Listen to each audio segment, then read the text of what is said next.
lahikan ban penclur bakum kisam la bangin long nu saya kiwe hang ne hasla perte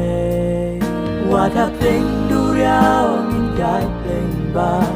min om ting om kyu da shisha Jisula de pular bandon ringkat bani Ko kun sam la jung kabalang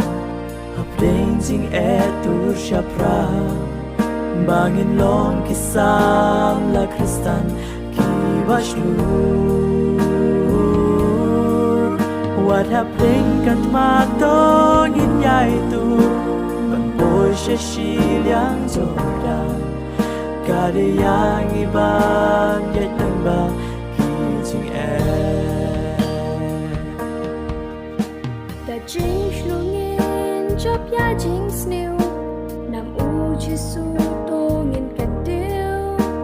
Còn xăm là tô nghiên ai tí lụt Và chính im bom chiều cút Và là chính bên trôi bà buồnวันตัววัดชับทิ้งตัวตุชาพรังกันเมากาในกาไว้อุดรอยอุดรหาจางกูคุณสามลาจงกาบาลังหับเพลงจริง